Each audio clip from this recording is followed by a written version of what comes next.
Halo semua, balik lagi sama saya Abah Koput alias Kopi Udu. Semoga jiwa dan semangat kalian semakin brutal.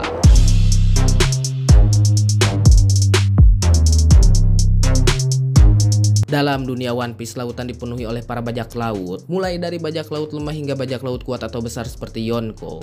Ribuan bahkan jutaan manusia berlomba-lomba mengarungi luasnya lautan dunia tersebut demi mendapatkan harta karun yang ditinggalkan sang raja bajak laut, yaitu One Piece. Jika kita berbicara bajak laut kecil atau besar, maka kita semua akan mengingat para bajak laut besar, yaitu Yonko. Dan jika kita berbicara seorang Yonko, maka kita semua akan mengingat manusia kalem lemah lembut namun bisa berubah menjadi harimau yang sangatlah buas. Dan orang tersebut memiliki coret cap kuda langit di matanya, siapa lagi jika bukan Akagami no Sang. Namun di sini saya tidak akan membahas Bang Toyib alias Akagami, tetapi saya cukup tertarik membahas sang wakil kapten, siapa lagi jika bukan Bapak Ben Beckman. Digosipkan oleh ibu-ibu penikmat series One Piece bahwa Ben akan berhadapan dengan manusia berdarah dingin dalam kubu bajak laut Kurohige. Orang ini adalah mantan penjaga atau sipir dari penjara paling edan di muka bumi One Piece, yaitu Impel Down. Siapa lagi jika bukan Shiryu sang beringas dan buas. Dari kedua karakter ini, jika memang Akagami cepat atau lambat berhadapan dengan Kurohige, maka Ben akan berhadapan dengan Shiryu. Kemudian mari kita berandai-andai siapakah yang lebih diunggulkan dari kedua karakter tersebut. Sebelum itu kita harus memperhatikan beberapa hal sebagai berikut. Yang pertama dari Ben, kita mengetahui karakter tersebut memanglah sudah lama pada series One Piece. Adanya Ben sebenarnya mulai dari awal petualangan Akagami. Pertama kali kita diperlihatkan orang ini adalah di Bar Makino di East Blue. Aksi pertama dari Ben adalah menghajar anak buah Higuma dengan gagang bedil atau senapan. Tidak ada aksi lain, hanya ada beberapa flashback antara Luffy dan Ben yang berbincang soal Akagami. Seiring berjalannya waktu diketahui juga bahwa Ben semakin kuat, garang ganas, namun memiliki sifat yang sangatlah dingin dan kalem. Dalam SBS dikatakan juga bahwa Ben adalah pecinta wanita atau seorang playboy sejati. Tetapi yang sangat menarik dari informasi terbaru adalah bahwa Ben yang menembak lengan dari Kapten Kid hingga putus. Bahkan dikatakan juga kekuatan dari Ben 11-12 dengan Akagami. Tetapi belum diketahui seberapa jauh kekuatan dari orang ini karena sedikit sekali informasi yang didapatkan. Aksi dari Ben yang cukup memukau adalah berani berhadapan dengan Kizaru di Marineford, kemudian berhadapan dengan Marine di movie film Red. Dalam movie diketahui bahwa Ben dapat menggunakan haki buso dan menangkap sebuah peluru dengan sangatlah mudah menggunakan tangan kosong. Jika Ben berani melawan Kizaru secara terbuka, maka saya cukup yakin bahwa Ben memiliki kekuatan yang tidak main-main. Tetapi yang cukup menarik dari Ben adalah bahwa orang ini menggunakan senapan biasa tanpa embel-embel level atau grade tertentu. Jika senapan milik Ben tidak begitu spesial tetapi disamakan dengan Akagami, ini menandakan bahwa kekuatan asli pada diri Ben sendiri sangatlah besar potensinya. Dan jangan lupakan informasi bahwa Ben adalah orang paling cerdas di East Blue. IQ dari Ben sangatlah tinggi dan orang ini adalah seorang ahli strategi perang menyerang atau bertahan. Setelah melihat sekilas info dari Ben, mari kita masuk kepada sang harimau Impel Down, yaitu Shiryu. Shiryu adalah orang terkuat setelah Kurohige dan sebelum adanya Kuzan dalam bajak laut tersebut. Namun di sini Shiryu tidak menjadi wakil kapten, melainkan Jesus Barges yang menjadi wakilnya. Kurohige lebih percaya kepada Barges dibandingkan dengan yang lainnya. Kita hanya memiliki sedikit informasi tentang orang ini. Dikatakan bahwa orang ini yang bisa menghentikannya atau setara dengan Shiryu adalah Magellan. Jika Shiryu bertindak bodoh atau konyol atau berlebihan, maka Magellanlah yang akan menghadapinya. Kita juga tahu seberapa kuat Magellan. Maka di sini jika kita melihat hal tersebut, maka Magellan adalah cerminan dari Shiryu. Yang cukup berbahaya di sini adalah sifat dari Shiryu itu sendiri. Shiryu bisa saja membantai tahanan dengan sangatlah enteng hanya karena hal sepele atau bosan atau bete dengan keadaan penjara. Sejak awal saya berbicara bahwa Shiryu sangatlah beringas dan buas karena sifat orang ini memanglah demikian.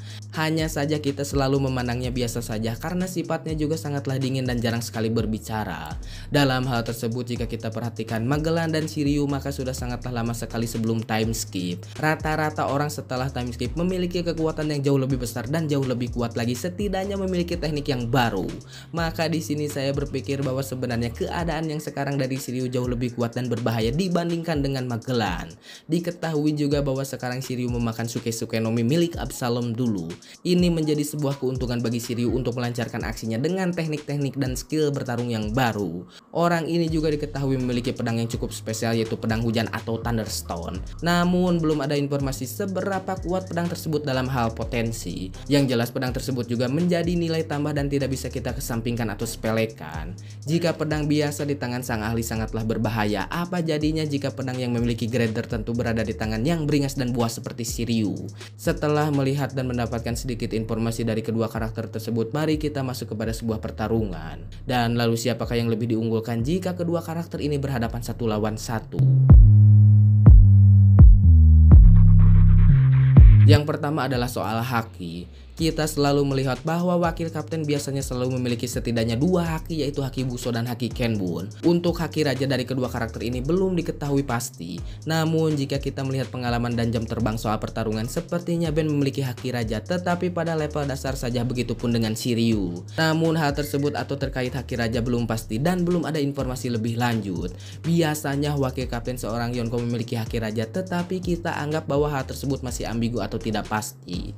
Mari kita masuk kepada haki Buso dan haki Kenbun. Di sini saya memiliki pandangan yang berbeda dari kedua karakter tersebut. Dalam pemikiran saya bahwa Shiryu memiliki haki Buso cukup kuat dan haki Kenbun yang biasa saja.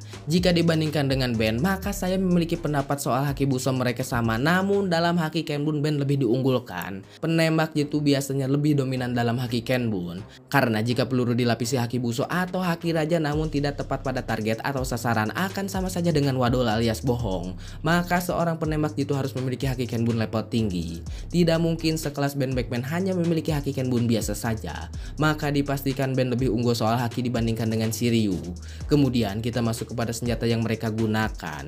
Memang di sini saya berpendapat bahwa senjata dari Shiryu lebih diunggulkan dan jauh lebih berbahaya dibandingkan senapan Ben. Namun kita juga harus memiliki perbandingan bahwa pedang dan senapan akan jauh berbahaya senapan. Saya berpikir bahwa senapan lebih diunggulkan karena bisa dipakai jarak dekat ataupun jauh, sedangkan pedang hanya jarak dekat saja.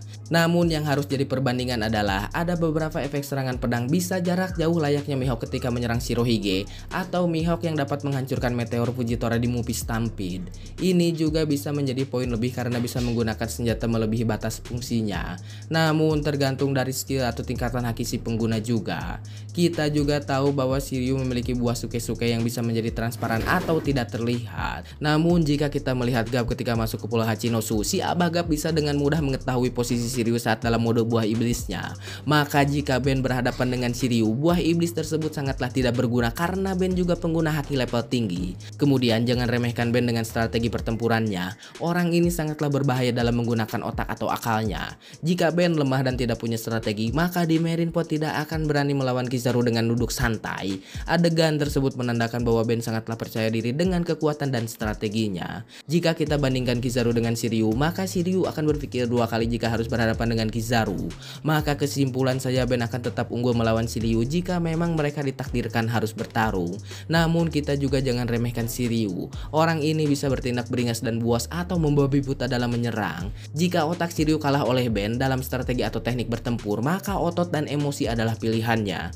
Bisa saja Ben kalah dengan cara kotor yang digunakan oleh Shiryu karena tidak mau kalah. Dalam pertempuran memang yang kuat akan menang, tetapi jika lengah atau dicurangi ada kemungkinan orang kuat tersebut bisa saja kalah. Jadi gimana menurut kalian? Tulis pendapat kalian di kolom komentar, dan buat yang mau request sok aja nanti sama saya dibahas.